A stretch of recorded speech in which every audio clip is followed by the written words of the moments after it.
Ooh, it's Tank versus Ryan fight week. We'll speak to both sides and we'll pitch to both sides. Why do the Tank and Ryan extremists, why is this fight not as big as you may think it is, but at the same time, to the purists or the traditionalists out there who are just boo-hooing this fight, why is it a bigger fight and more meaningful fight than you're giving it credit for? So we'll speak to both sides. On top of that, we'll talk about Bivol versus Beterbiev, sort of getting a pass for not delivering Undisputed, much like Tyson Fury versus Alexander Usyk and Errol Spence Jr. versus Terrence Crawford. And on top of all of that, we'll talk about the Tank versus Ryan matchup and why is Zhilei Zhang in the position that he's in. We'll speak management, all of this good stuff. Let's lock in. Let's go.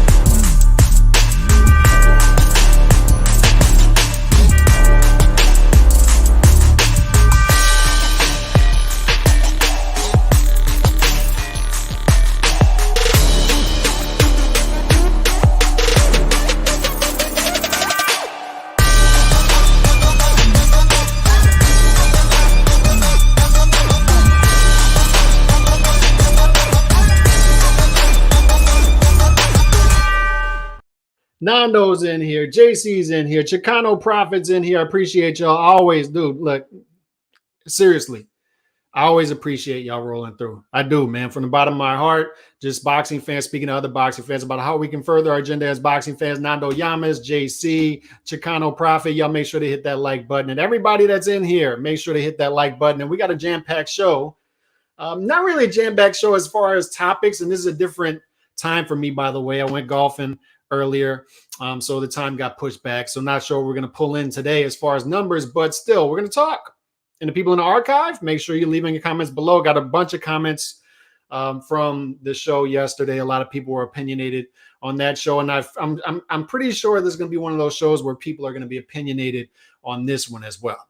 Ryan Garcia, Tank Davis fight week. You know, I'll give my opinion, just my initial thoughts on it. We're going to get deeper into the matchup as the week goes on, because this is a fight that we need to be talking about because I think it's an interesting matchup, and we're going to find out things, and I like that. Also, why is Zhilei Zhang now in the position that he's in as opposed to other fighters who don't take chances? And it's all going to tie into management.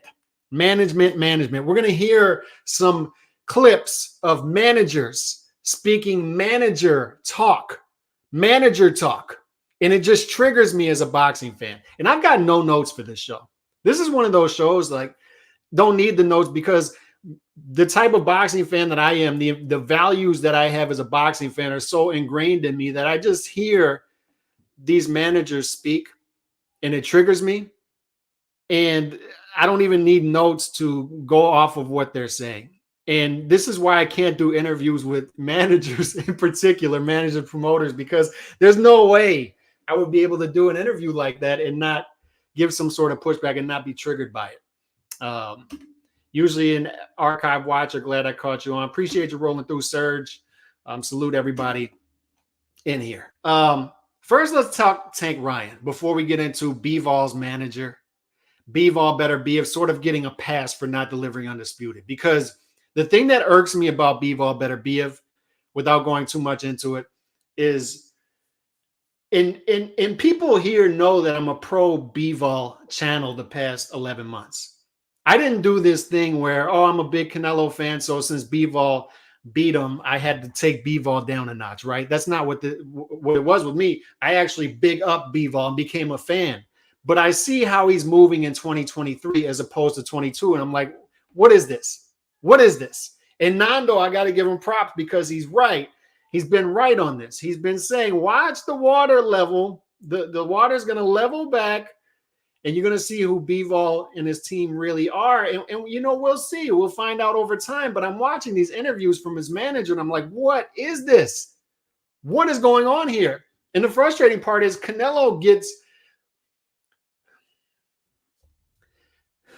Canelo gets criticism for blocking Undisputed at 175. Undisputed could have happened 3 or 4 times over by now. So when I see an interview and Bivol's manager is saying there's not enough money in it yet, and the same thing that Sampson said when he's talking about Beterbiev versus Plant, there just wasn't enough money in it. And you know, I had to marinate that fight 5 years. Marination.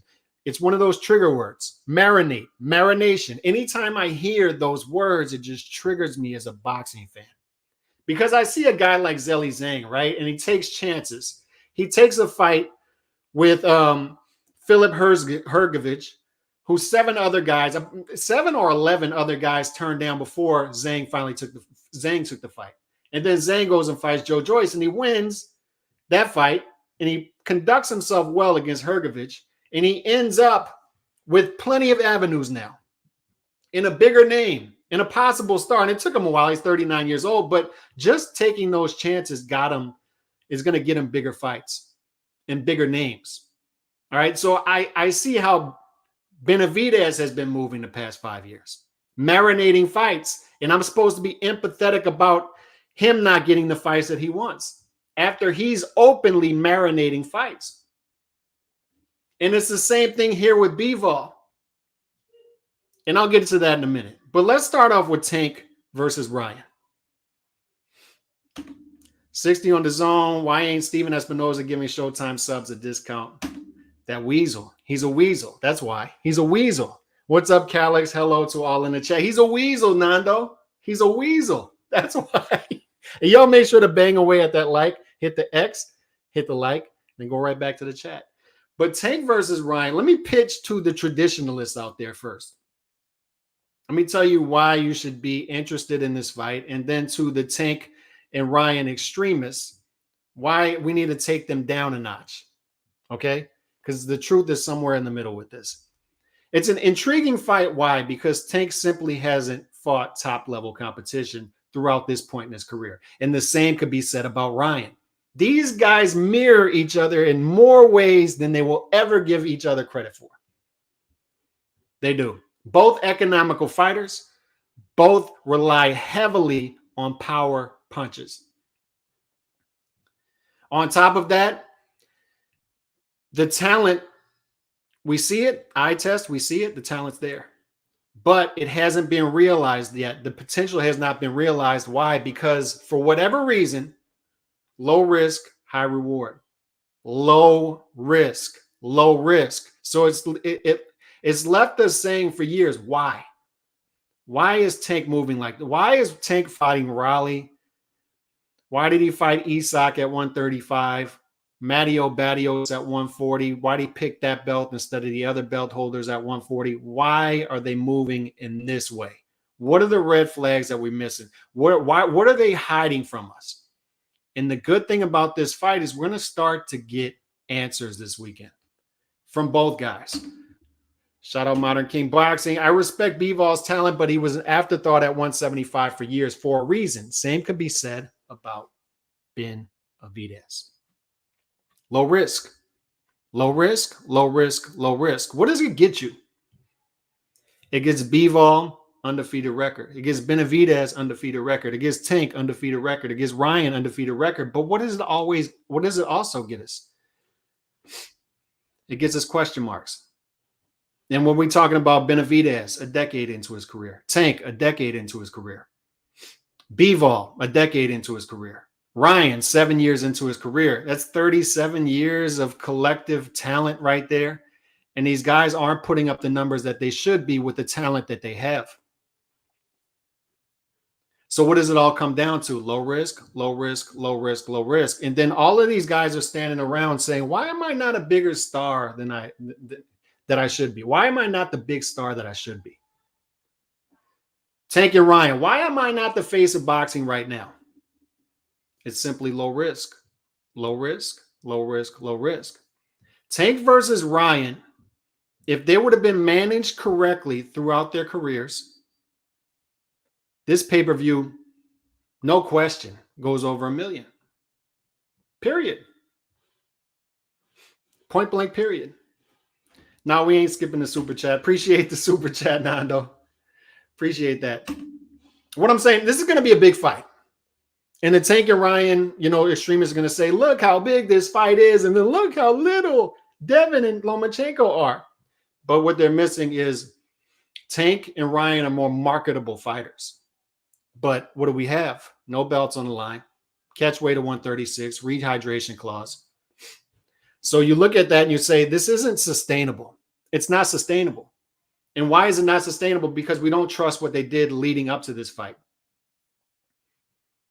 We don't trust that they're going to go on a run where they fight the Devin Haney-Lomachenko winner or whoever, Shakur Stevenson, or move up to 140 and fight a Josh Taylor, Regis Prograis, Teofimo Lopez. We just don't trust it because they don't have the track record of doing it. So they don't end up being the stars that they would have otherwise. The eye test tells us Tank could beat Devin. Tank could beat Lomachenko. Tank could possibly beat Haney.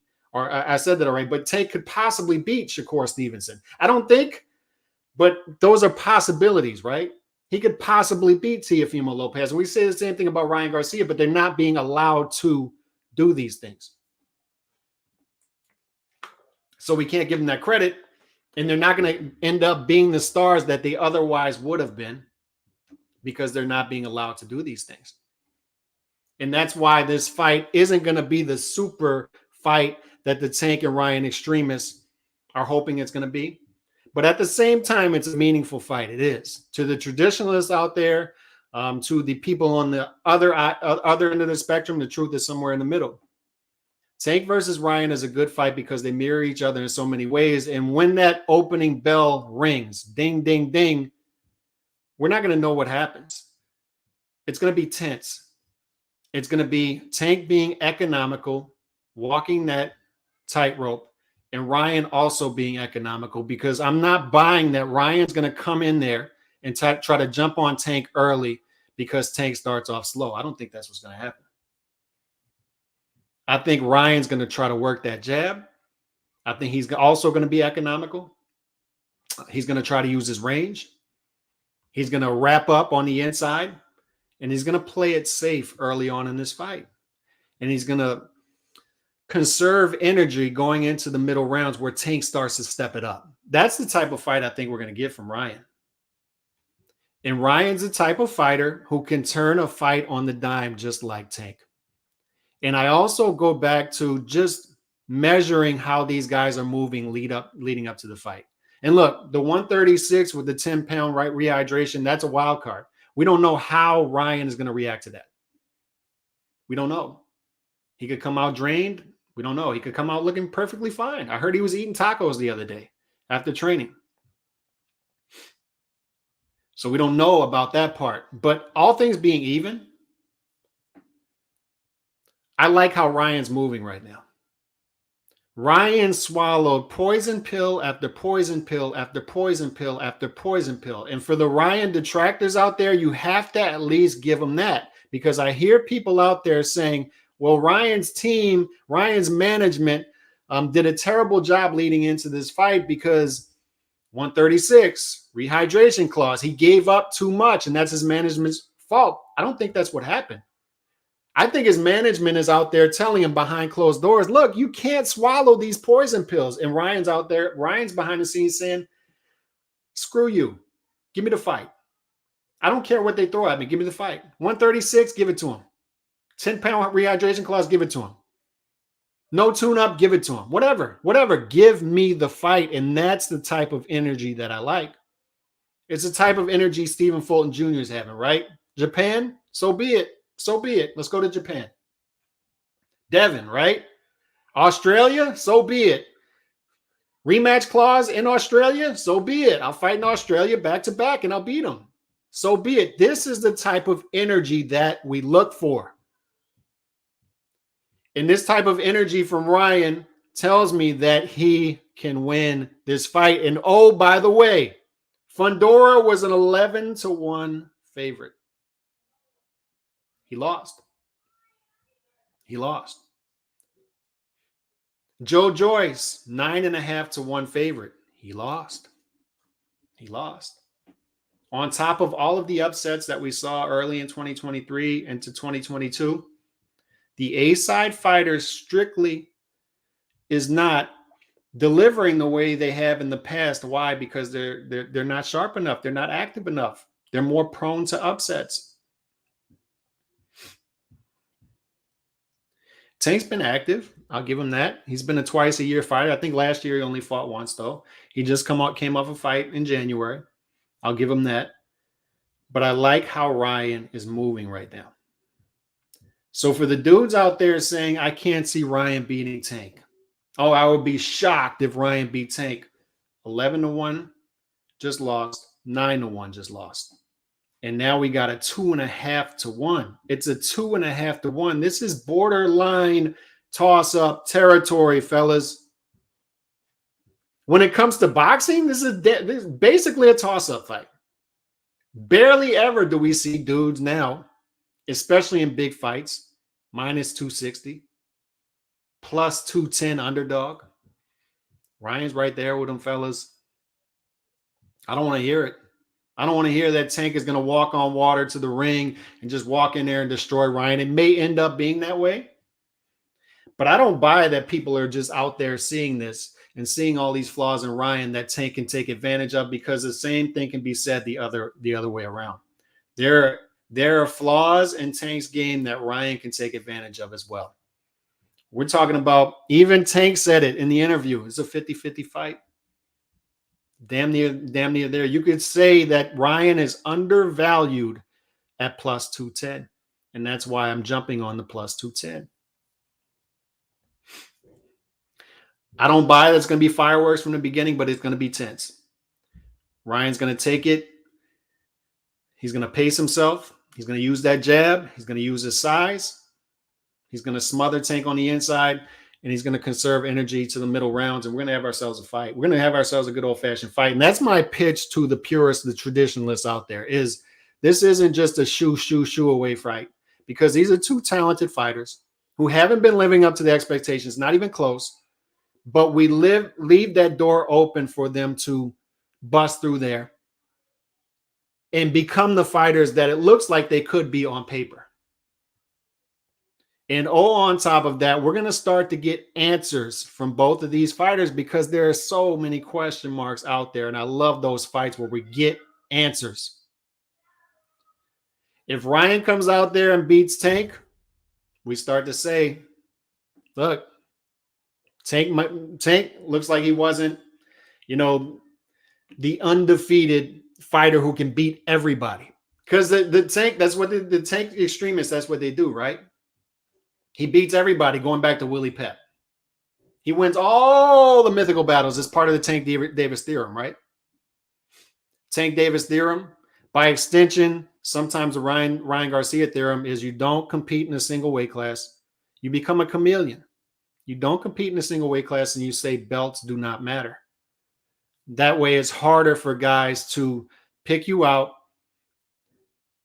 nail you down, and get a fight with you. Ryan fights Matteo Barrios. Regis Prograis calls him out. No. I'm a lightweight. Now at 136, what are they? We don't know. Lightweight, junior welterweight. They're chameleons, particularly Tank Davis. He's a chameleon. We don't know what to make of him. So if you want to be a top 10 pound for pound guy, if you feel disrespected for not being top 10 pound for pound, what do you have to do? You have to prove it in the ring. And this is the start of that. Beating Pedraza 5-6 years ago, that ain't going to cut it. It's your only belt. That ain't going to cut it. Your only real belt. That ain't going to cut it. You got to start cooking. You're pushing 30. You got to start cooking. You have a style that is economical. And I think that's what it is. When you walk that tightrope, when you're throwing 34 punches per round, fellas, 34 punches per round, those are below heavyweight numbers. That's the most economical fighter in the sport. With Ryan Garcia, you're looking at 42, 44 punches per round.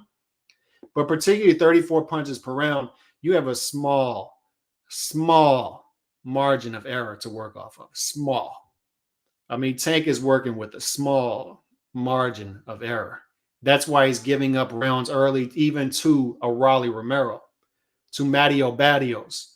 He's giving up rounds against inferior opposition. Why? Because he's pacing himself.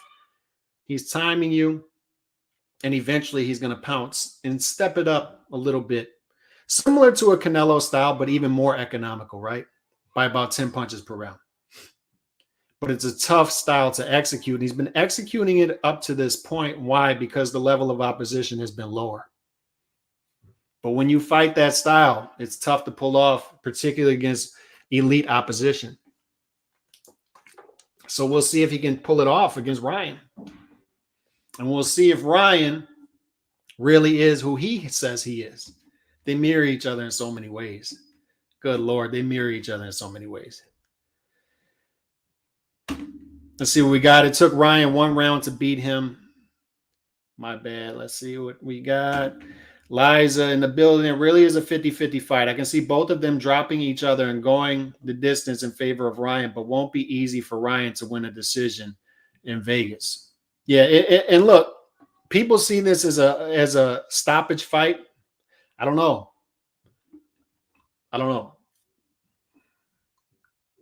We're going to see how good these guys' chins are, because both of them are going to get nailed. They're both going to get hit.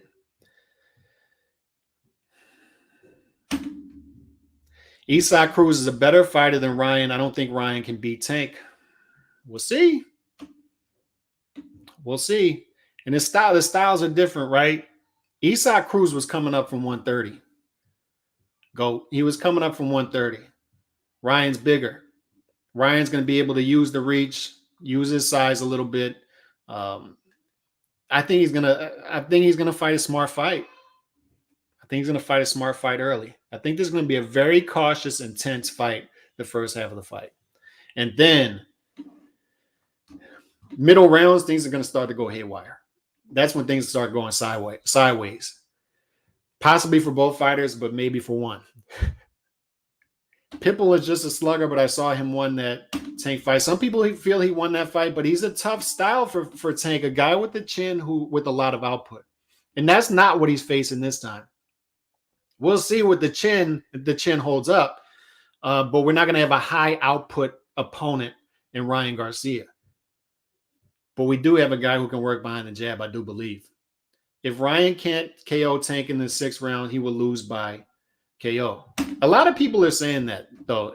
You know, you're definitely not in the minority there. A lot of people feel like once it gets to the middle rounds, that's when Tank starts to do what Tank does. Pressure.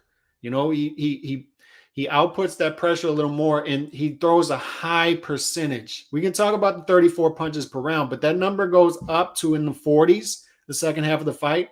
He's highly economical early. He'll throw 20-something punches per round, first 3 or 4 rounds.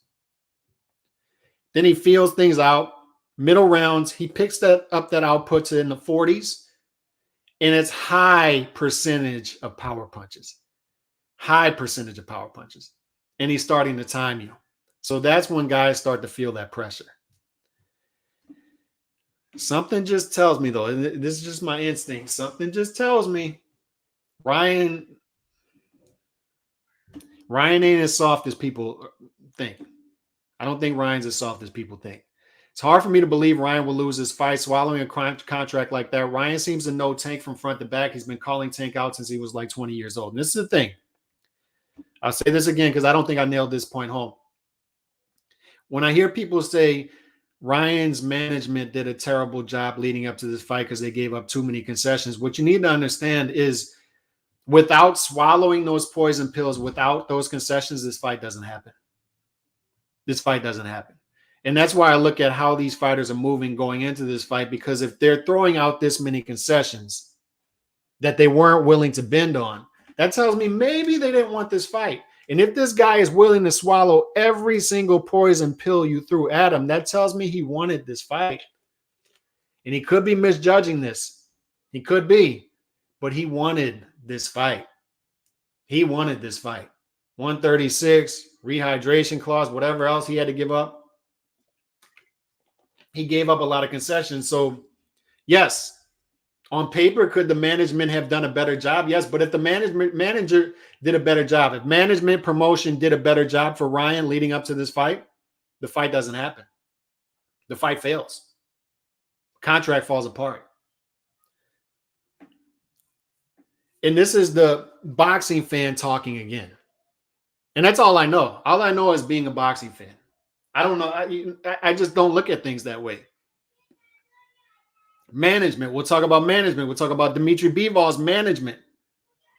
We'll talk about Beterbiev's Benavidez's management, marinating fights.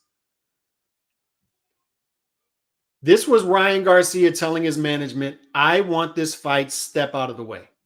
Get the hell out of the way. I want this fight. I've been wanting the Tank fight for a while. Step out of my way. And I love that. So I'm not going to sit here and say his management should have done a better job. You know, they shouldn't have given up these concessions. They gave up the concessions. And I'm glad they did, because guess what? We got to fight.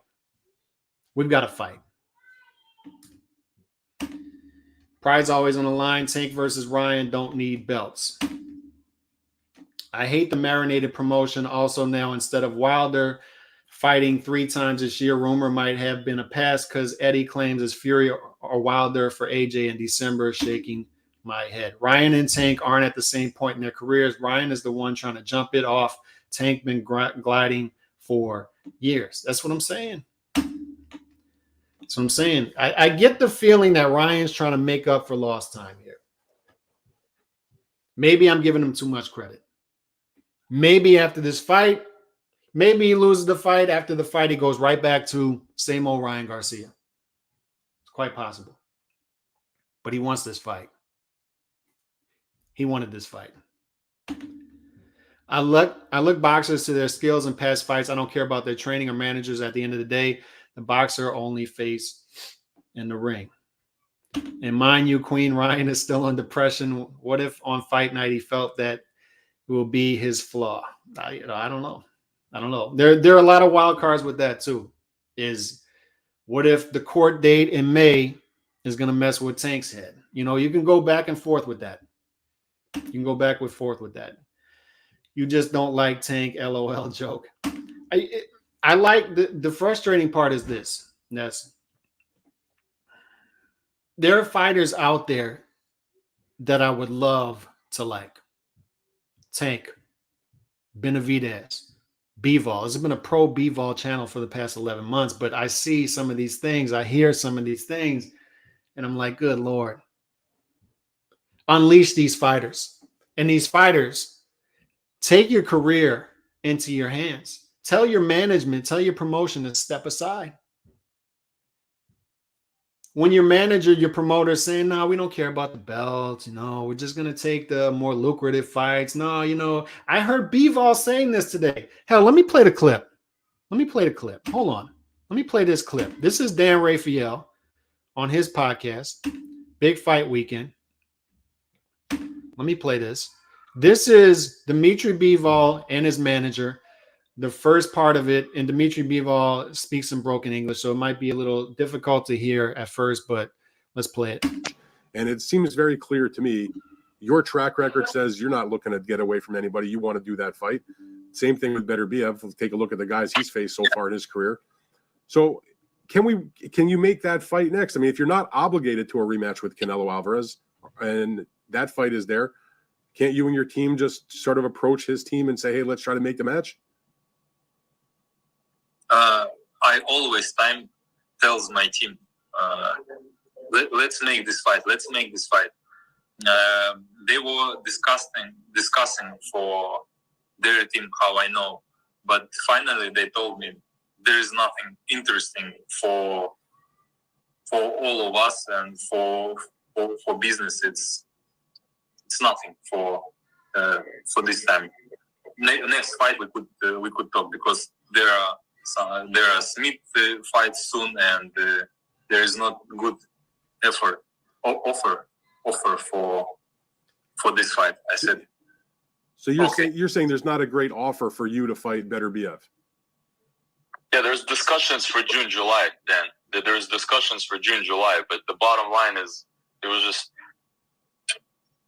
what was being discussed was not serious enough to make the fight happen at that point. Well, I'll let our listeners know, because a new voice just popped in. Everybody, this is Vadim Kornilov, who is the manager for Dmitry Bivol. And so I'll ask you, Vadim, when you say discussions for June, July for a fight between Dimitri and for Beterbiev you're talking about? Exactly. Yeah, exactly. There were some discussions about making the fight. About a month ago, we were talking about trying to make the fight in June, July, whether it was going to be in the UAE or in the US. But the numbers that were brought up, and what we were trying to materialize, it was just not materializing, because there's still two sides to that fight. They're both pound for pound fighters. Mm-hmm. They're both top 10 pound for pound fighters, Right. and they both want to make money, and they both want this fight to be worth their while. Of course, sure. And that's the part that bothers me, I think, is sure, of course, sure. I can never do that. The boxing fan in me, I hear something like that, and I hear the money's just not there, the blah, blah, blah, blah, blah. And that could be the case, but this is the issue that I have. If you go back to the clip I played last week about Bivol's manager, Bivol's manager's out there saying, September, I'm not so sure this Canelo fight can happen because, once we need that 168, we need the right judges, we need the right location. And you say, okay, so what's the plan here? And then he says, Munguia, we're trying to get Munguia for June. We're going to give him one more week. And I'm like, Munguia? Jaime Munguia? The Jaime Munguia who won't fight anyone is all of a sudden going to fight a guy who is a top pound for pound guy, 2 weight classes above him. And you expect me to buy this? That you're in serious negotiations with Jaime Munguia. And now we find out you were in serious negotiations with Beterbiev and the money just wasn't there. So I'm left asking, what is the actual plan here? What is the plan? The frustrating part to me about this is Canelo is being thrown under the bus for holding up Undisputed at 175. The only 2 fighters holding up Undisputed at 175 is Bivol, Beterbiev. Canelo had an immediate rematch clause. He didn't exercise it. Bivol is free to go anywhere he would like. And the reason I bring this clip up, Bivol is free to go anywhere he would like. As his manager said last week, we don't really see value in the Canelo fight. What do you see value in then? There's no value in fighting for Undisputed at 175 because you just said there's no money in it. And we know what that is, right? It's networks. It's, Beterbiev doesn't want to come to the Zone. They don't want to go to ESPN. The Bivol team doesn't want to go to ESPN. We got the network stuff. We got all kind of stuff going on. But at the end of the day, these guys could have fought for Undisputed 3 times over by now, 4 times over by now, 5 times over by now. They've been in the same damn division, fighting once or twice per year for years. And now they have all the belts and they still cannot get it done. And if you want to fight Canelo in September, fine. Everybody would be forgiving about that. That's the big fight. That's the fight everyone wants. But stop acting like you don't want it. Go get your money. We know you want your money. Go get your money. Don't come out in public and say, no, we don't want that fight. Canelo, he's beneath us. No, we don't want that. What do you want? What exactly do you want then? You don't want Beterbiev because the money's not there. Munguia fight can't happen. And now you're just going to fight once per year. What is it? Give us a clear and concise plan, Mr. Bivol's manager. What is your clear and concise plan? And I've been wondering for a while, why is it Nando in the chat keeps hating on Dimitri Bivol? What is there to hate on for Dimitri Bivol? He's turned the corner. He fought 2 good fights and won 2 good. He was the clear fighter of the year in 2022. What is there not to like about this guy? It's been a pro Bivol channel for 11 months. Why is Nando in the chat hating on Bivol? And then Nando comes up in the comment section as I comment on this in Twitter this morning and says, told you, the water level always evens out. It always returns to where it belonged. And this is Bivol, it seems like, and his team reverting to type. Say what you want. I hate this management stuff. I hate the manager coming out and talking and saying, we don't want that, we want that, with the manager talk. And then the journalist at the end, okay, yeah, it makes sense. No, it doesn't make sense. It doesn't make any damn sense. There's no money in the Beterbiev fight. They can't land Munguia. They don't want to fight Canelo. What do they want to do? They're just going to sit around in 2023. What are they going to do? What's the plan here? What is the plan? But we all know the plan. The plan is they want to fight Canelo. That's always been the plan. And there's nothing wrong with that. Just admit it. Just admit it. And stop saying that people are holding up Undisputed when Bivol and Beterbiev are holding up Undisputed. When Crawford and Spence don't fight each other for Undisputed at welterweight, when they have all of the belts that matter at 147, and they don't fight each other, what are we saying? Fight each other. People are screaming from the mountaintops, why are these dudes not fighting each other? 35, he's 32, fight each other. Beterbiev is pushing 40. Bivol is coming off of big wins, fighter of the year. So they're not going to deliver Undisputed in June or July. When Usyk and Fury do not deliver Undisputed, what are we saying? How in the world are you not delivering Undisputed? You're one fight away. For some reason, Bivol and Beterbiev get the pass. They get the old pass. If Bivol just wanted to fight once this year against Canelo, don't give me the we wanted to fight Munguia. You don't. Nobody. If Bivol's manager actually believes that Munguia's team was going to come to the table for some sort of fight, whatever that was going to be, 168, whatever the hell that was going to be, after Munguia's track record, I got some land in Antarctica I want to sell him. If he really believed that. Don't give me, we were waiting for Munguia to come to the table for June. And, the money just wasn't there for Undisputed in June, July. And, we don't know. Canelo, 168, will he put his belts on the line? We got to do this fight where we want it and the judges we want. What's the plan? What's the plan here? What is the plan? Stop giving us the manager talk. Say what you mean. What's Kevin Hart say? Say it with your chest. Say it with your chest. Say what you want with your chest. Have you ever thought about debating other YouTube boxing channels? Oh, yeah. Oh, yeah. I would love to see you in Fan and Boxing go at it. I got you winning that. Please let us know how you think that would go down. In a guy like that, I could tell you how that would go down. In a fair world, with a fair judge, he would get eaten alive. But I would tell you how that would go down. It would go down how debates have gone down in the past. I go over there because they can't get out of their echo chamber. They can't compete in the arena of ideas. That's why. And I've even allowed these dudes to come on my channel uninterrupted, like a Checkmate Boxing, for 20 minutes and talk. And then what do I get? The next day they call me a racist, whatever it may be. Whatever it may be. So it's not worth it. It's not worth it. I'm not going to do it. I'm not going to do it. I stopped doing that years ago, because it's never a debate. It's never a debate. It's a shout down. The big podcast out there. I've been on that one. I'm not going to name the name. I've been on that one. I was asked to come on that one, and I was yelled down at the very top. And my mic was muted. I'm not doing it. Just not doing it anymore. It's not happening. Not happening. But I appreciate the super chat. Appreciate the question, but stuff like that just ain't gonna happen. Appreciate that super chat though. And this one, I want to play this one. This one's hilarious too. Good Lord. Watch this. Watch this right here. This is Samson on G Funky Boxing's channel. This was on Friday. I want you to listen to Samson right here. No, you see, it's not true.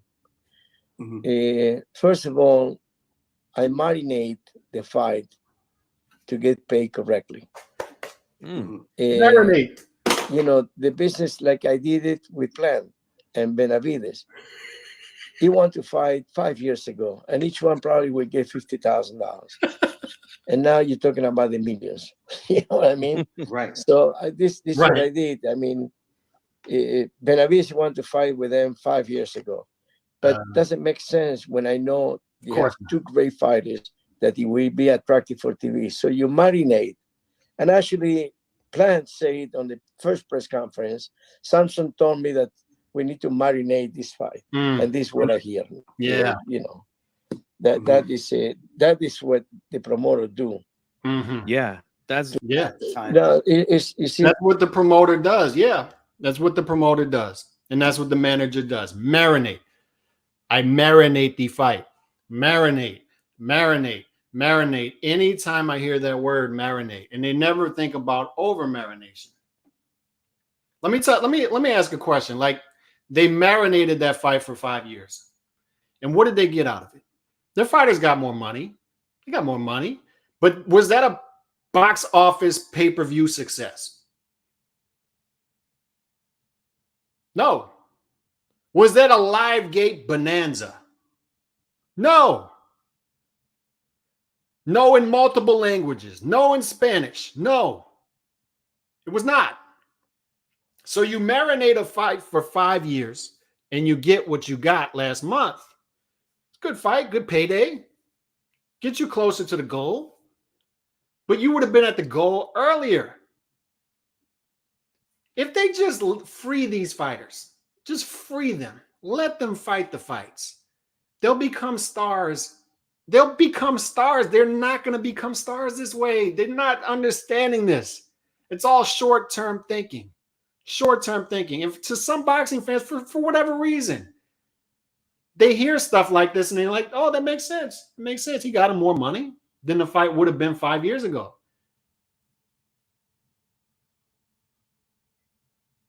But they're not stars. Benavidez is a type of guy who can be a star. Tank can be a star. Ryan can be a star if you just unleash these dudes. And if they lose fights, who the hell cares? Joe Joyce lost Saturday night. He lost as a 9-1 favorite. Guess who's going to be watching Joe Joyce in his next fight? This guy right here, because he's entertaining. And the next one, and the next one, and the next one. Canelo lost to Bivol last May. 4 months later, he does a $23 million live gate. He just sold out in Mexico in less than an hour, 50,000 people. And he lost the fight. Oh my God, he lost the fight. He got so exposed. He lost the fight. Oh my God, he lost the fight. And guess what Canelo's doing? He's just keeping it moving. That's what I'm saying. Like, I don't get this. Canelo's just keeping it moving. I remember what Oscar was telling the media back in 2012. We shouldn't be fighting Austin Trout. It's just not a smart fight. I can't talk him out of it. I can't talk him out of it. Ryan Garcia's management before the Tank fight, we can't talk him out of it. He agreed to everything. Stephen Fulton Jr., I can't talk him out of going to Japan. This is fighters taking control of their careers, and Canelo did it consistently. I can't talk Canelo out of fighting Floyd Mayweather in 2013. He's not ready. This is Oscar. I don't think he's ready. Arislani Lara, it's all wrong for us. I don't like this fight. He's fighting the fights.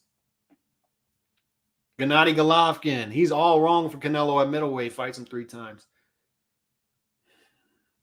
Arguably lost one of them. Arguably lost 2 of them. Keeps it moving. Simply keeps it moving.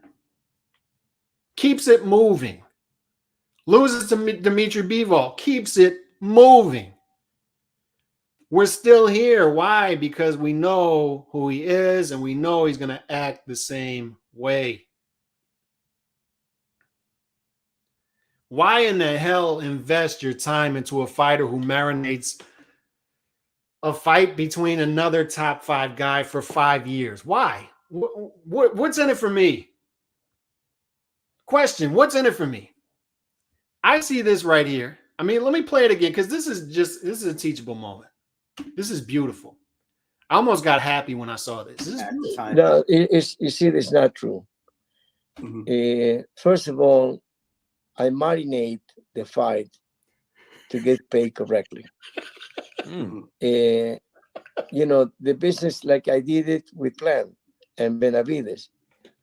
He wanted to fight 5 years ago, and each one probably would get $50,000. And now you're talking about the millions. You know what I mean? Right. So this is what I did. I mean, Benavidez wanted to fight with them 5 years ago, but doesn't make sense when I know they have 2 great fighters that it will be attractive for TV. So you marinate. And actually, Plant said on the first press conference, Samson told me that we need to marinate this fight. And this is what I hear today, No, yeah. That is it. That is what the promoter do. Yeah, that's what the promoter does. Yeah. Yeah. Stuff like that just makes my head explode. And I played those clips back to back because what was the key in both of those? What was the common thread in both of those? It's we have to let these fights breathe a little bit. That way these fighters get paid correctly. It's all short-term thinking. It's all buying time.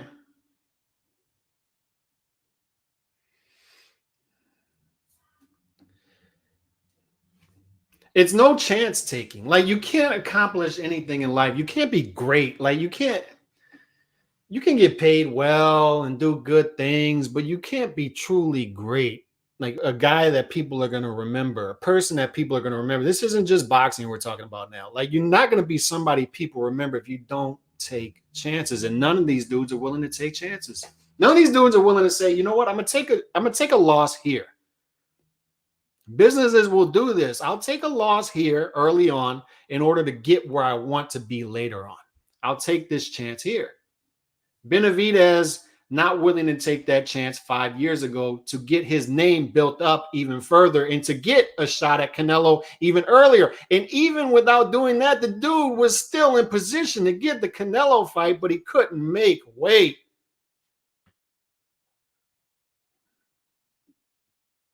And once again, I'm left asking, like, why am I investing? Why would I invest time in that dude? And why would I be capping for dudes like that? Why would I be out here other than it's good for my AdSense? It's good for super chats. It's good for getting access to certain fighters and their managers. Why push for these dudes to get the fights? Why be up in arms when other people are saying, you know what, I think this guy maybe should take some chances. Maybe, just maybe he should fight 2 tough fights in a row. Maybe so. Oh my God, what are you asking him to do? 2 tough fights in a row. Oh my God, you're moving the goalposts on him. Why would you do that? You're making it hard on my favorite fighter. Oh no.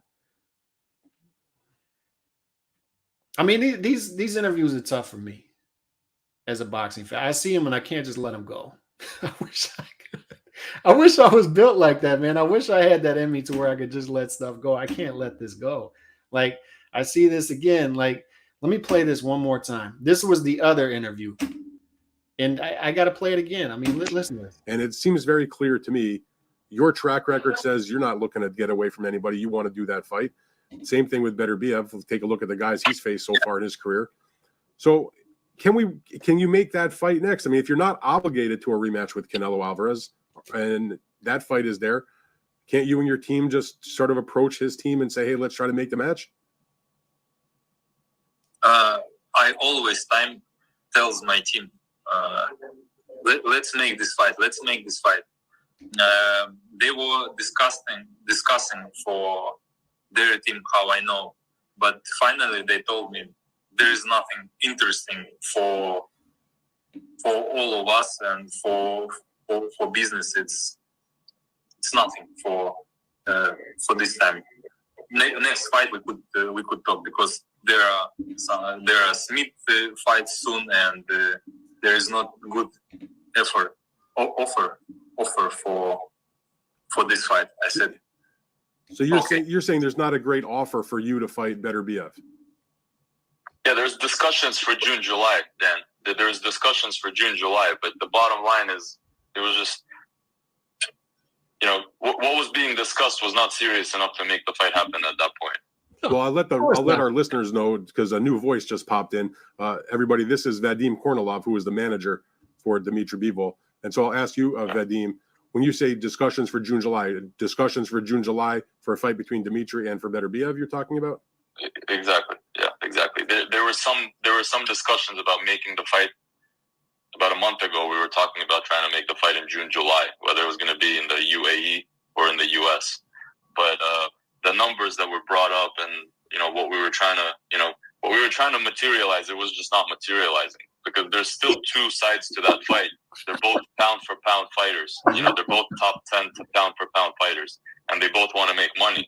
And they both want this fight to be worth their while. Sure.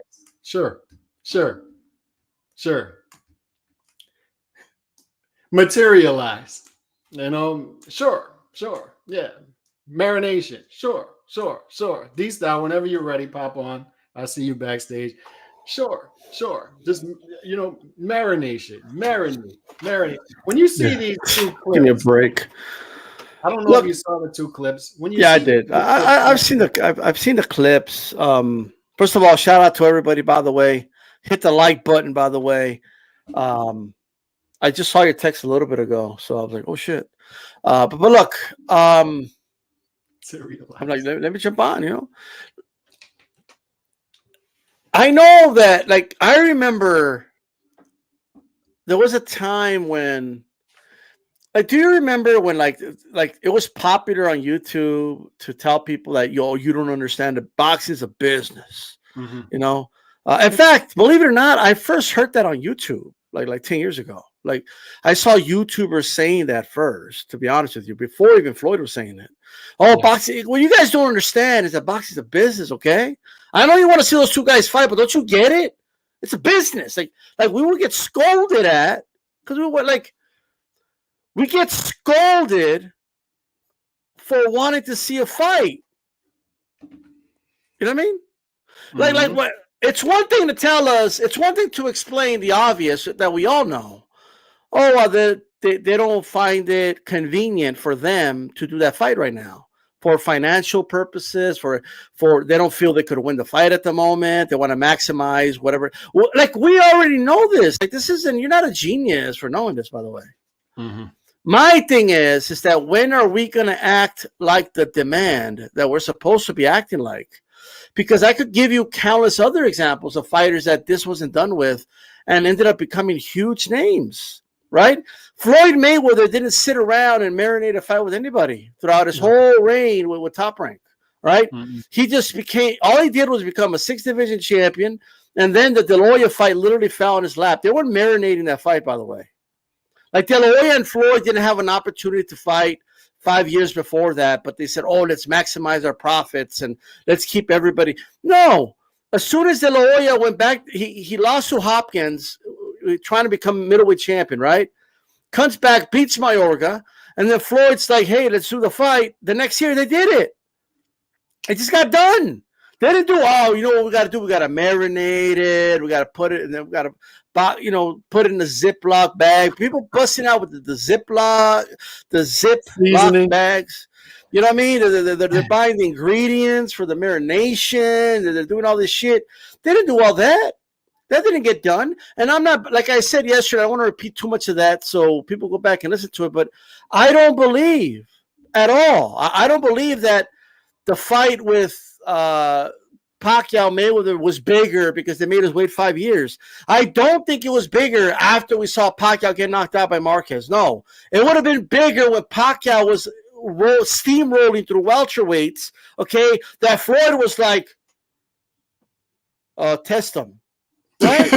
Like, that's when the fight was big. When Floyd was scared because he wanted to do test it, that's when the fight should have been made. That's when people actually believed Pacquiao had a legitimate shot, and it would have been a better fight. It would have been better for boxing, right? And another thing, does anybody really believe that Benavidez and Plant would have only made $50,000 if they fought? And by the way, the 5 years doesn't even sound right, to be honest with you, because Plant wasn't even a champion 5 years ago. No. Maybe I'm wrong, but he beat Ustadiki. Somebody get the year when he beat Ustadiki, okay? And shortly after that, he was calling out Benavidez for unification. All right. And I was being told by the Benavidez side, that's not true. Plant's capping. He never called us out. I'll beat his ass if we got in the ring. Do you guys really believe that I would have turned down a fight with Plant? I mean, all these years later, now you want to tell us it was a genius move, right? I don't understand this, bro. Like The first $1 million gate, with Dempsey Carpentier, like they didn't marinate it for 5 years. Oh, we really got to marinate this thing. Like they didn't do that. All right. Jack Johnson wasn't trying to marinate fights. He was going after the dudes. Are you going to fight me or what? Yo, Burns, I'm the colored heavyweight champion. You're the heavyweight champion. Why are you running? What the hell's going on? All the way to Sydney, Australia, followed this dude, right? They weren't trying to marinate the fight. That's not what they were trying to do. Cholo and didn't marinate a fight. This is a completely new concept, by the way. That's what this is. I wonder what's the root? Like, who started the marinade? You know what it is, Calix? A lot of things in the past happened organically, and they want to emulate the things that happen. But if it's not organic, it doesn't work. So let me give you an example. We all remember when Oscar De La Hoya was hot, right? Mm-hmm. And he was with Top Rank. And he was winning WBO straps, and the WBO, we'll keep it fair, we're not one of the legitimate organizations. Not until he fought Hopkins that they legitimized it, that it became one of the four. But my point is, they were building up De La Hoya, okay? Now, De La Hoya was in a lot of big fights back then. Like they didn't marinate the Chavez fight. They just did the fight. You know what I mean? They didn't like none of that. But there was an obvious collision course, and I'm sure you'll remember this, and anybody in the chat will remember this. Everyone saw the collision course with De La Hoya and Trinidad, and everybody wanted to see that fight. Okay? They were asking both guys about each other. They were both kind of dismissive of the other. And De La Hoya was saying, oh, Trinidad hasn't fought nobody. Trinidad was saying, oh, I'll knock him out. Well, whatever it is, right? One guy was with Don King. The other guy was with Top Rank, right? And the collision course was perfect. Like one guy fought, they both fought Whitaker, by the way. And then De La Hoya put it all, like he literally fought I Corte. Today, people would call that stupid. Oh, why are you going to fight I Corte before the big bag with Trinidad? Are you stupid? Right? But because he did that, because Trinidad was also fighting good fighters, right? Eventually, there was so much demand, like organic demand for that fight, right? That when that both Don King and Bob Arum, who hated the fuck out of each other, right? As Scott Hill would always say, their love for money made them work together. They love money more than they hated each other, right? So they made that fight happen. And what happened? The first ever non-heavyweight fight to do over 1 million buys, right? But what people need to understand is that happened organically. Mm-hmm. Like De La Hoya and Trinidad were fighting beasts. Like they were actually fighting legitimate, dangerous opponents on the lead up to that fight. You don't fight I Corte, you were trying to marinate a fight with Trinidad. That's not what you do, right? And that collision course happened. And so what do they try to do now? Oh, well, that's what you got to do. You got to build up the fight. Like, what is Samson talks like if all this was by design of his or something, right? Like he knew Canelo was going to show up and beat Plant, and that was going to raise the profile of Plant's name somehow. And he knew that David was going to not make weight at the scale, and you know what I mean? And he was going to do the interview with Mike Tyson. They were going to call him the Mexican Monster. This was all part of the plan to lead up. But you notice how this fight, Plan Benavidez, didn't sell like that? This fight would have been an HBO After Dark fight just 15 years ago. Easy, right? There was not organic demand for this fight. Pacquiao Mayweather had organic demand because they had beaten a lot of great fighters. That's why, right? It wasn't designed that way. Nobody planned that. I know nobody said, "Oh, you know what we got to do? We got to build up this Pacquiao Mayweather fight." You know what I mean? Mm-hmm. And then they planned it out. No, it happened organically. Like Pacquiao was challenged by De La Hoya, and vice versa. And then when that fight happened, people organically asked themselves, "Yo, he just beat the shit out of De La Hoya." Like Mayweather took him decision. And that started the conversation. And then what they do, they put him in there with Miguel Cotto. That's what they did. This was a legitimate opponent. They didn't milk it. They didn't do the smart move and put him in there with subpar opponents that they know he could beat to build up the fight. That's not what happened. So.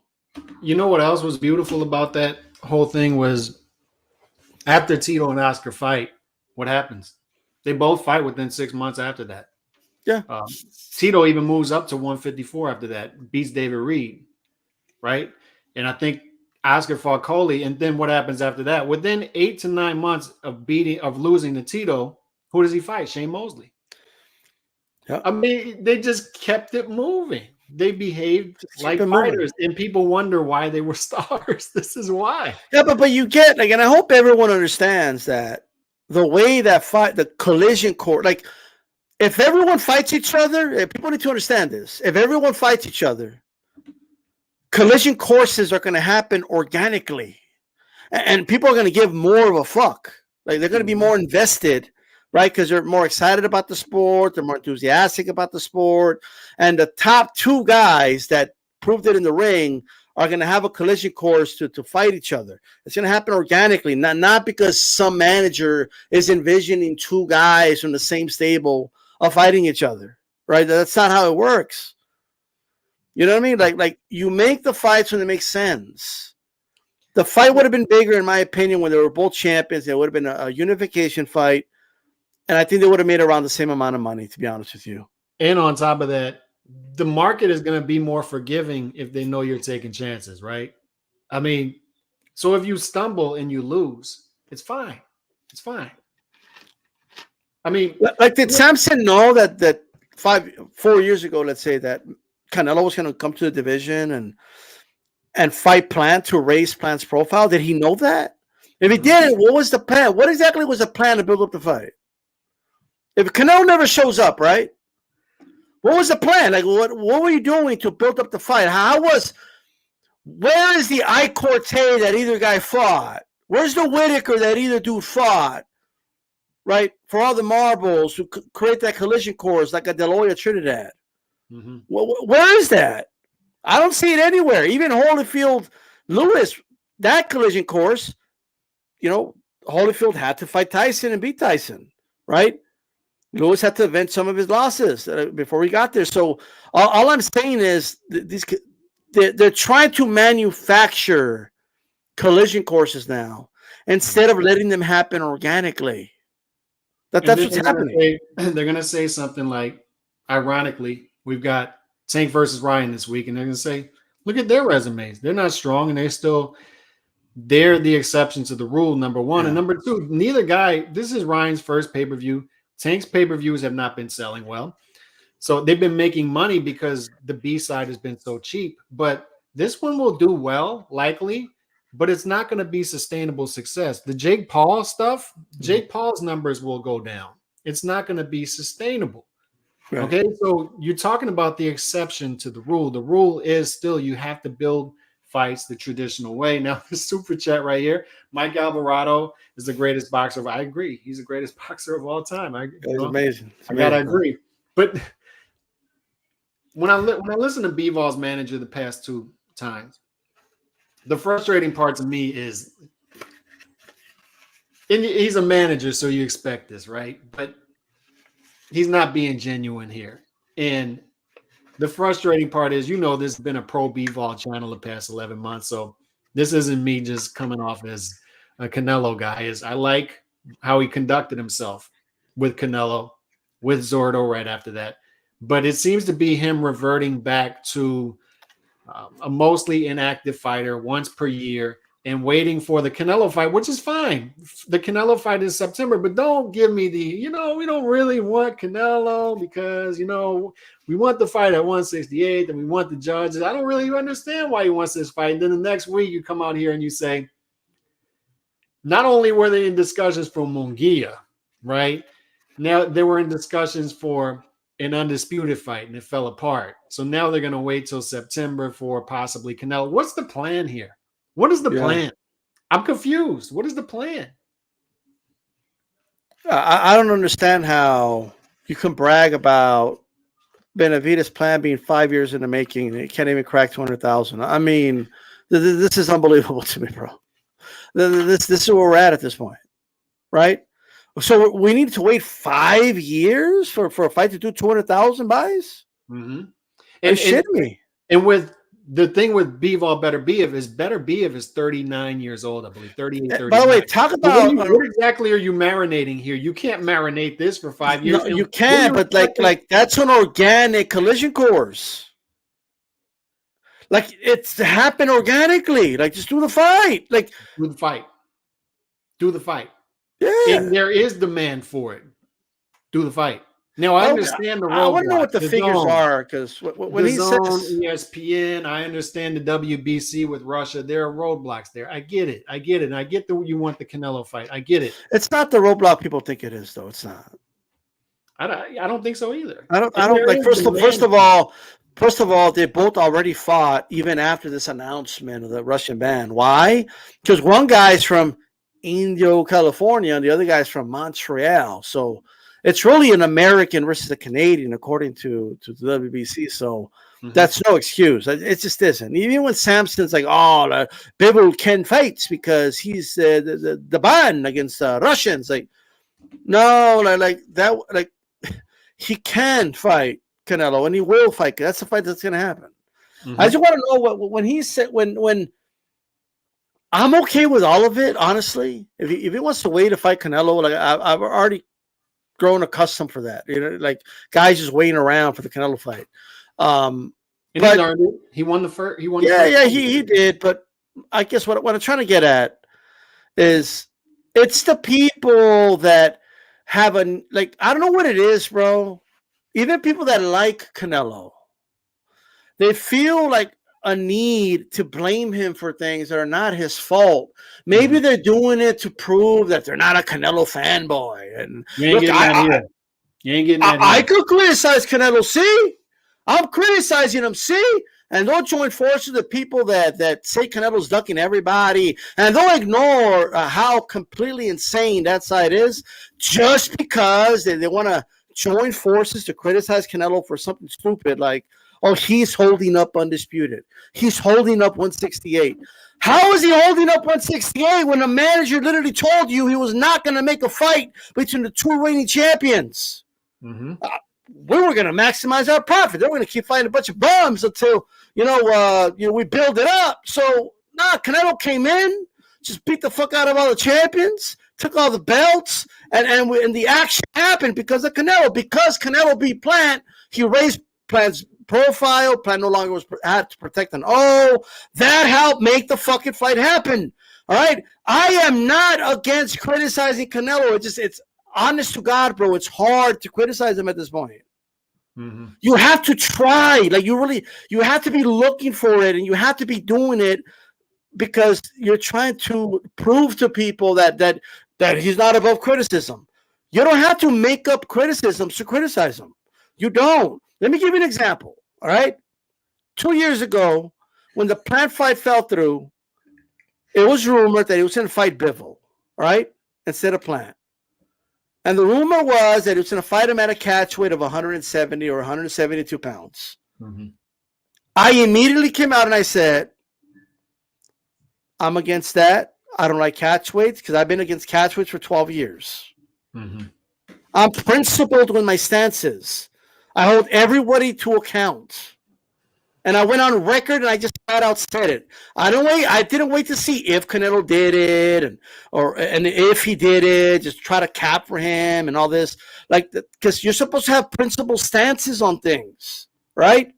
But right now, saying he's holding up 175 is stupid. He literally hasn't fought at 175 since May of last year. It's an uneducated take. I mean, it's going to be 16 months that Bivol had to do that fight. Yeah. But I think it's worse than that, Calix. I don't think it's just an uneducated take. I think it's people that are trying to prove to people that they can criticize Canelo. That's what it is, right?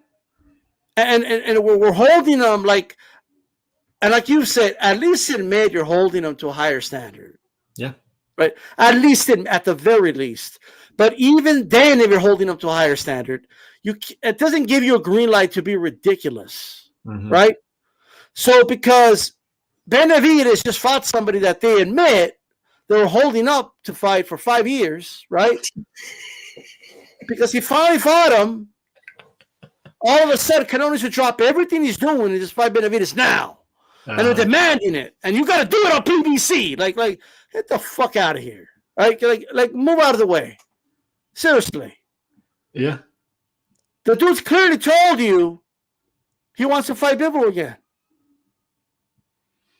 Yeah. And I'll be honest, I think Canelo's known Bivol's all cap. I think he knows he's going to take the money and fight him.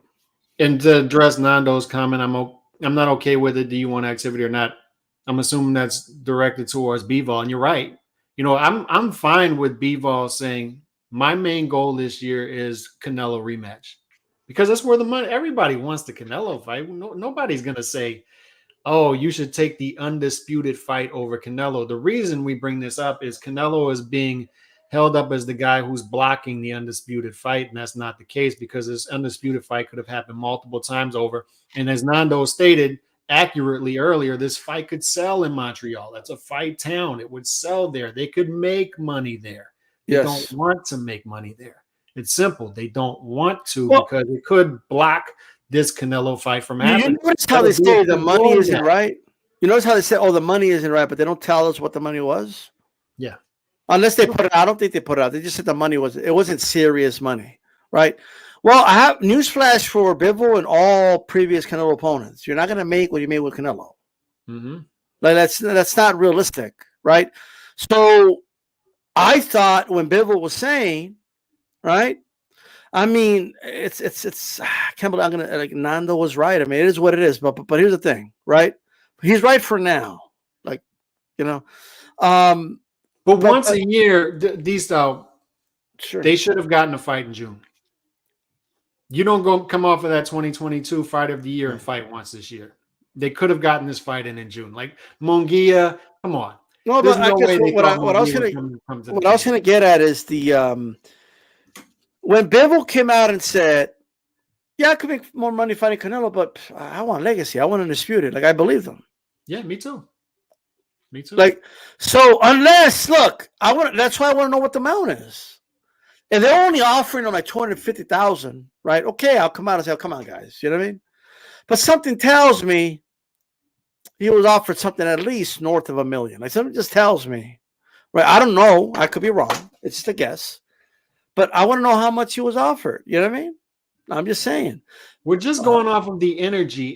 The energy was he was dismissive. It was endearing to me, even as a Canelo dude over the years, is he beats Canelo and he's almost dismissive of it, right? It's like, you know, I just want to fight for Undisputed. That's a bigger fight for me. And we believed him. He fights Zerto. We believe him. He's staying busy against another top guy at 175. So we believe him that he's going for legacy, and he's that dude. You know, he's the dude that everybody just wants to stay out of the way of. But then when we see this manager talk, and it's starting to sound like something else, it's starting to sound like, you know, the money's not right. He's starting to sound like everyone else, and that's not what we're falling in love with Dimitri Bivol. We were falling in love with, he's the opposite of everybody else. He wants to fight the tough fights. He wants to fight the legacy fights. He gets it. Belts matter to him. He understands legacy. Now we're hearing this stuff, and we're like, well, you're going to fight once this year? Like, at least tell us, they're only offering us this amount. Come on, like, at least put them on the spot. You're not even telling us the amount you were offered, by the way. You know what I mean? Now, all I'm saying is, because by the way, before somebody says, what do you care? Let them, because they're the ones putting it out there, right? They're the ones, the reason they put information out there because they want the fans to read it and know about it. So I'm just, I don't know, man. It's time for people to start questioning the managers a little bit. You know what I mean? Like these guys we all agree that managers are looking out for their own self-interests, right? And the self-interest of their fighters and the best interest of their fighters, even if it's at the detriment of everybody else, because their goal is to make money for themselves. If it screws over a bunch of other people that they're not managing, they don't give a shit, right? So we need to understand that. Like I do not care if a manager doesn't make all the money he could have made, if it means I'm getting the fights I want to see. Right. That's the way it is, right? Just like, because I promise every single one of you right now, these managers don't give a fuck about you. Okay, they don't give a fuck if you love the sport, if you stay in love with the sport, if you're happy, if you're satisfied with the fights you're getting. They don't care. They only care about their pocket and their fighter's pocket. That's their job, literally, to do. It's all different than a defense lawyer. Okay, the defense lawyer doesn't necessarily always believe their client is, innocent. Okay. But it's their job to do what? To, no matter what, defend their client. So in this case, their job is to make money for their fighter, right? However, there is no honor among thieves, ladies and gentlemen. None, okay? And these managers are looking out for themselves.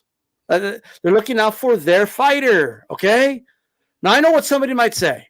Batista, you've interviewed managers before. You didn't go at it with Glenn Jennings when he was on your show. Okay, well, tell me the one thing Glenn Jennings said that I should have called him out for. When he said, we want to fight Charlo now. We want to know what's going on with the injury. What am I supposed to say? We want to fight the best because I think I have the best fight in the division. Whoa! Well, what am I supposed to say? Like, what am I supposed to like when he says, when Charlo was injured, we right away we started looking for the next best opponent, and we believe that was Harrison. That's what they did, right? Now, if he would have told me, Tim Tszyu, he's a new sheriff in town in Las Vegas. He's the biggest name or something like that. Or Tim Tszyu, he runs the United States. He gets better ratings than everybody. I would have said, Glenn, that's not true. You know what I mean? Like maybe in Australia, but not here, right? It's the truth. But I'm not asking people. It was a level-headed interview. I just want like this, just a little bit of like, even if you don't question what they said, you have to co-sign it. Because I have a lot of respect for Villegas, Fight Hub. And it's 50-50 sometimes. Sometimes he does ask the hard-hitting questions. Sometimes he kind of like reels it in. But one thing he doesn't do is co-sign when something ridiculous is said. Even if he doesn't always question, he doesn't co-sign it. Right? Doesn't, oh yeah, definitely. And look, sometimes, you don't want to make somebody mad because you still want to be able to ask him questions, and maybe you don't want him to hang up on you or leave or whatever. But I mean, it is what it is. Like that Bivol's manager has been going around. He's been doing the round, just saying whatever he wants without question. Like no one told him. Like, you really think he is going to come to the table? Do you really think that's going to happen? You had all this time to get a fight for June, and it didn't materialize? Why? There were no other options besides Munguia and Beterbiev? Yeah, and look, just to credit G-Funky a little bit, he did tell Sampson that he does get frustrated with the Marination, right? So, like, it is what it is. But I can't roll with what Sampson is saying because it's not even true in my opinion. And even if it were true, it's when I look at boxing, right? We all know the symptoms. Like, we all see the problems with the sport, right? But no one like talks about the root of the problem. Shit like that, marinating fights for 5 years is part of the problem. Yeah, there's no doubt. Who wants to wait 5 years anyway, bro? You could get hit by a bus tomorrow and die. You want to be waiting for fights? I mean, get knocked out. Shout out Remy, salute Calix and D-Style. Like I said, Bivol playing money games. Appreciate you rolling through. And this is the thing, like he's reverting to every other fighter, not the fighter that we've fallen in love with the past 11 months. And that's fine. That's fine. But what's separating you from everybody else is the question. And here's another thing is these managers act like they do a great job. And once again, appreciate that, Remy. But these managers act like they're doing a great job because they got more now than they did 5 years ago on a fight. That's not the all, the end all, be all. They're not. I don't care what they say. They are not maximizing profits under this model. They're simply not. Could They're you not imagine? maximizing profits. Like, it's ironic because Samson had Martinez, Sergio, right? And Sergio got his opportunity because I believe it was Pavlik or so. No, Williams got injured and he stepped in. Actually, before that, an opponent of Williams got injured. I forgot who it was, and Martinez came in and he had like the fight of the year with Williams, right? Mm-hmm. And then Williams was going to fight, I think, Pavlik or something like that, but it ended up being Martinez instead. Yep. And he beat Pavlik, and then he knocked out Williams after that, and it propelled Martinez from this unknown fighter to now he's a middleweight champion, the world headlining championship boxing on HBO. None of that was a plan or a marination. Yeah. You know what I mean? That just happened. Okay, Pacquiao. Manny Pacquiao was not planned. No, nobody like planned out that career. Nobody said, "Oh, we're gonna have you get knocked out twice. You know, we're gonna have you like kind of roaming around unknown in the little divisions for a while." You know what I mean? And then we're gonna throw you in against a big favorite in Barrera, and then that's gonna propel you. No, he was just an opponent for Barrera, right? They didn't build him. He became a star overnight after that win over him. You know what I mean? Over Barrera. And what happened? He went through a gauntlet, fighting good fighter after good fighter, you know, and that's what made Manny Pacquiao, right? That this whole like, oh, what you got to do is you have to build it. Oh, you have like, come on, bro. You know what I mean? Yeah. You build stars accidentally just by letting things happen. Just by letting Maidana supposed to at one point be fighting Floyd Mayweather? No. He had lost to Kevin Alexander like 3 fights before. Maidana was just supposed to be another routine fight for Victor Ortiz. Yeah. That's all. Victor Ortiz and for Adrian Broner. And for Adrian Broner. Right? But that's why we need the guys fighting the fights. That's why we need it, right? We're talking the other day about Bentley, right? Oh, people thought, they were criticizing Janabek because Bentley lost before. And okay, well, Maidana lost. He was dominated by Devin Alexander. Then he gave Floyd like a hell of a fight. Mm-hmm. And he beat Broner, right? So and then he lost to he couldn't knock out Amir Khan, but he knocked out some other guys. It is what it is. Like if these guys all fight each other, we're going to get more data. We're going to get more fights, and natural collision courses are going to happen. Every year we have a thing called the NBA Finals. Every year we have a thing called the Super Bowl, the World Series. Okay. A natural collision course happens when we watch the season. We watch the playoffs, right? And when we finally head to the Super Bowl or the NBA Finals, they always had montages of how each team got there, right? Well, that happened organically. And if boxers all fight each other, right? And they fight more often, right? When that big fight happens, just like Trinidad De La Hoya, we're going to be able to speak about the collision course, how they got there. You remember like HBO, the Countdown show? Remember it was called Countdown? Countdown. Remember how they would talk about like the similar opponents, the same opponents, and the collision course on the way there. You know what I mean? Yep. You literally can't do that now with a lot of these guys. No. Like with Tank, you're gonna go. What are they gonna talk about? Like Pedraza. And then they could pretend like Raleigh and like these other dudes were like, and then Ryan, I guess they could do it, but it's not the same. Like they didn't topple the best before the collision course. You know what I mean? You can tell who the real dudes are by those two things that we talk about, right? Is how do the handlers handle the fighter? How did the peers in and around the weight class react when the name comes up? And you can tell when they're aggressive with fighters early on that they're confident that this is that dude. And when you see a Shakur start to get his footing and you're like, okay, it looks like this is that dude because they're not afraid to put him in there with anybody. Mm-hmm.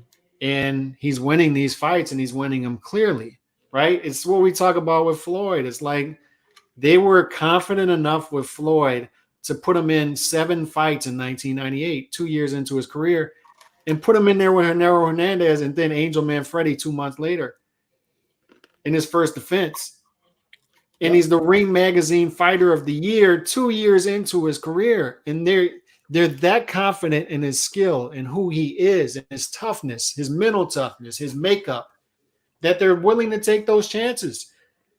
And they're not willing to take chances with 99% of these fighters. So it leaves me thinking, are these fighters like, are any of them really who they're built up to be?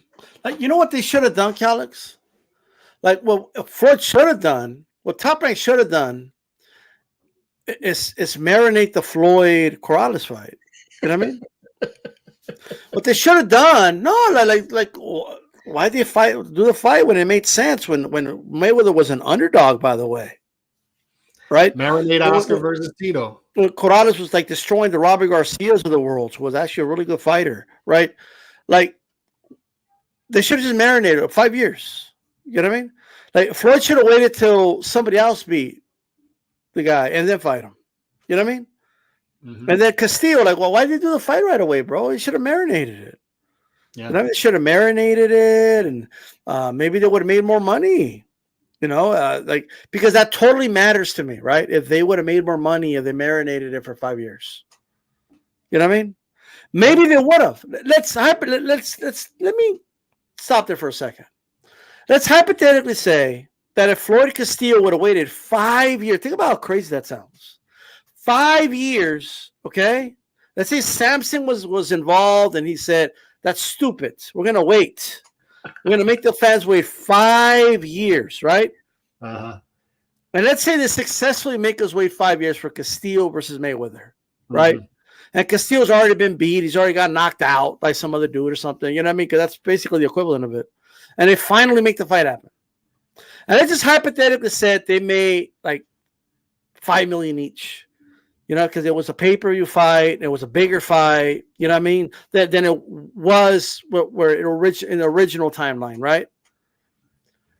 But you just wasted 5 years, bro. Where was Floyd 5 years after the Castillo fight?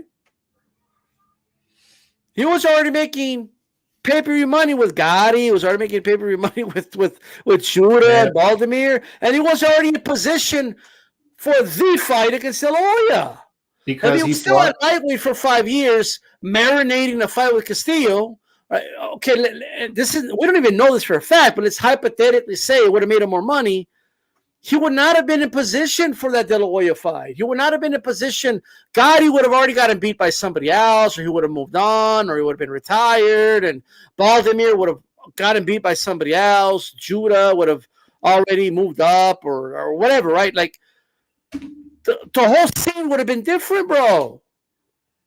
If you fight the fights, the money will come. And look, I know it's a different sport, but you can't argue with the truth, right?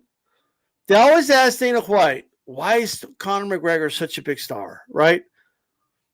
And look, and he says, look, the guy's charismatic. He has a connection with people. But he said he never said no to a fight. All right? And you cannot argue that he went through a run where he fought killer after killer after killer in his sport, right? Mm-hmm. And that's what people gravitated towards, even after he lost. Right? Even after he got choked out by Diaz, they still showed up to support him. Right? Even after Khabib dominated him, they still showed up to support him. Now, I know that's a different sport. But if you fight... But you don't have to market... The other thing is you don't have to market every fighter as a pound-for-pound unbeatable guy. Zepeda doesn't need to be marketed as that guy. Broner didn't need to be marketed as that guy. Tank didn't need to be marketed as that guy. They're fun. They're exciting. They knock dudes out. They throw a lot of punches. Joe Joyce doesn't need to be marketed as that guy. Yeah, but the thing is, like you cannot fake the funk, bro. You cannot fake it till you make it in boxing like that. Mm-hmm. If you're a pound-for-pound fighter, we have eyes. We know if you're in that vicinity. Now, just because you're in the vicinity doesn't mean you are. You still have to go to the ring and prove it. You know what I mean? But like we know, no offense to the guy, no offense to any of his fans out there. I'm a fan as well, but Munguia's never going to be a top 10 pound-for-pound fighter. Okay? Let's just face reality. Let's just it is what it is, right? But it doesn't mean I can't watch him. It doesn't mean he can't be an exciting fight. It doesn't mean he's not a dangerous opponent for some guys, right? He could still he could probably be guys that are more skilled than him, right? But he has to actually go out there and do it. Yeah. And how is he gonna beat the more skilled guys if he's not even taking that leap of faith to get experience against those guys? Yeah. What's your we're going to talk about this fight a lot this week because it's fight week. But what is your 1 to 10, your excitement level for Tank versus Ryan? No wrong answers. 6. 6.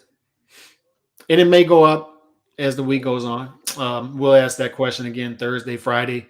What would your pitch to the people out there, the holdouts say, or the traditionalists who say they don't find any value in this fight? No value because there's no belts, rehydration clause, catch weight. This is what I'll say. What would your pitch to those people be? My pitch would be that, just like we said earlier, not everything has to be pound for pound. Not everything has to be marketed pound for pound. Just a quick point I wanted to make, and I'll answer that question. I asked, speaking of a manager, it was kind of a rhetorical question, but I asked it anyway, because a lot of people were saying, oh, it's a dumb move and all this, right? Like, fans are more protective of Tim than his own manager. Just think about that for a second, okay? Yeah. But when I asked why Harrison? Like, why take that risk when you have the undisputed fight right there, right? You could lose it all. And it said, mate, I believe I have the best fighter in the division. And we have no problem proving it. So belief. You don't market somebody as the best. If you know they're the best, you'll tell. You could tell how confident they are in a guy with the way they move. Okay, you could tell, right? With that said, what I would say to people is not everything has to be pound for pound. Not everything has to be championships. Not like grudge matches are a real thing, right? And bad blood's a real thing.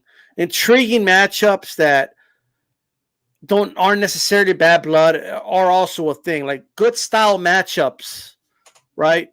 And exciting fighters are a thing. Like regardless of whatever criticisms I have of Tank or Ryan, I've never said they're boring to watch. I've never said. In fact, I've said the opposite. I think we both have. Yeah. Like Tank is so exciting, he could lose, and I'm right. I'm watching him in the next fight. Yep. Because he's that exciting. He's exciting to watch. You don't need to protect the dude. Yep. Yeah, there's guys that maybe could make that argument for a Devin Haney or something. Oh, if he loses, maybe are people still going to want to watch him? That's debatable, but with Tank, it's not debatable. So what I'll say is that it's the card is pretty decent, by the way. Kid Austin's on the card, but for the main event, it's going to be an exciting fight while it lasts. I know some people that don't think that. They think it's going to be, like a kind of a lackluster fight. I believe both fan bases have a vested interest on the winner. So there's going to be a lot of drama in the fight that I believe everyone's going to feel during the fight. It's going to make it very intriguing. What I ask is the following. It's getting very ugly on Twitter. I want none of that. I don't care about any of that shit. Like this whole black versus Mexican thing, and I don't give a shit about all that. To me, this is a fight between two fighters, right? Tank and Ryan, and may the best man win. I'm starting to lean towards Ryan, to be honest with you, right?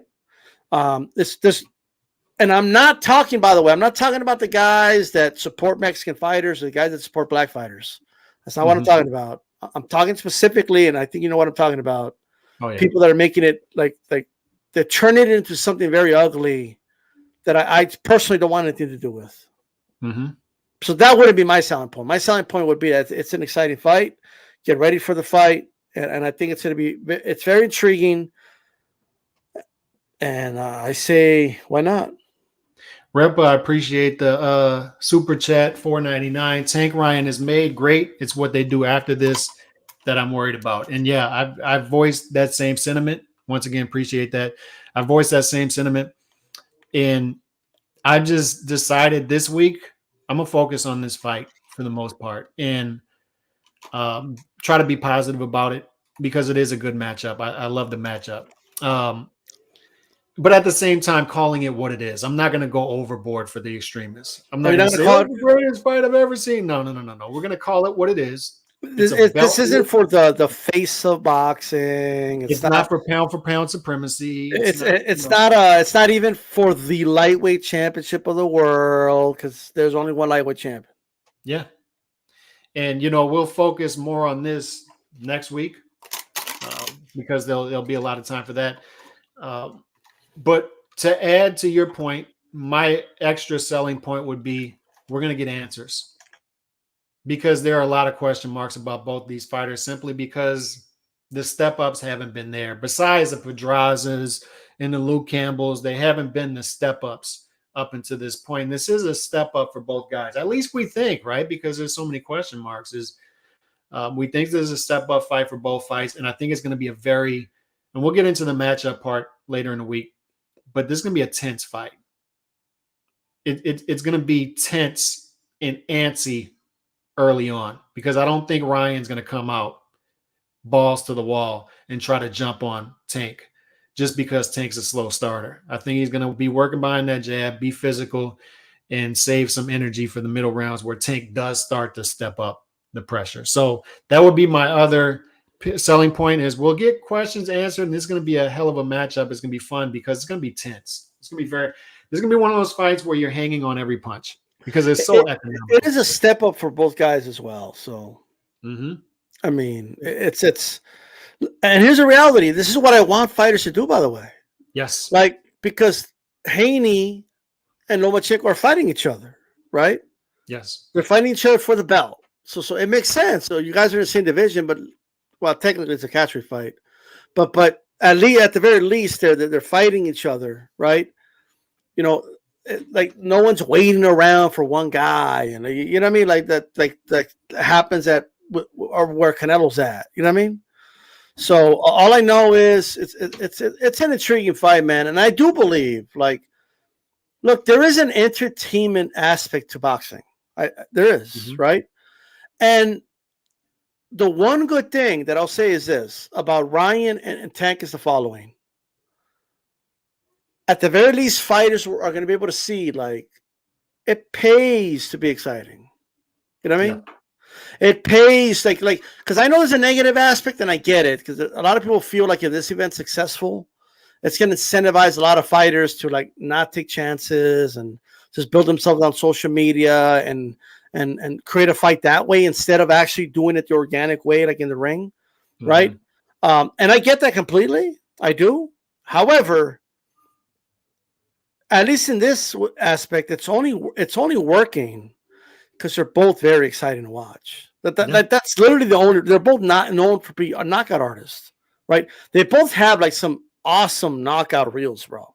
Where Ryan has knocked out some dudes. I know people are going to say, "Oh, those are tomato cans," but there were some dudes that one punch, lights out, eyes in the ceiling. You know what I mean? At lightweight. Yeah, it's one thing in middleweights and heavyweights are doing this, but at lightweight, bro, it's the same with Tank. He has these highlight reel knockouts, right?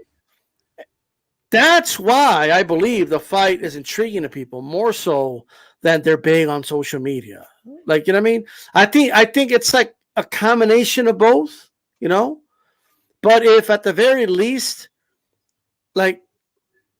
if fighters are going to go that route, I'm going to go the social media route. Well, guess what? You're going to have one-punch knockout power. You're going to have to be exciting in that ring. You have to be marketable. Yeah. So, appreciate you rolling through D-Style. Appreciate everybody in the chat. I will be back tomorrow. We'll be talking about D-Style, and I'll be talking about this fight a lot this week. So, we'll be back. Oh, really quick. Roundtable Thursday on my channel. I'm going to have Coach Malachi, Lady Chan, How Runs Boxing. I'm going to have Lyndon from Boxing Deep Dive from out in Australia. Hopefully, Khaled could join us. Of course, myself and Joe Habib. Strong 3. Okay, but I'm out. Peace. God bless y'all. See y'all tomorrow.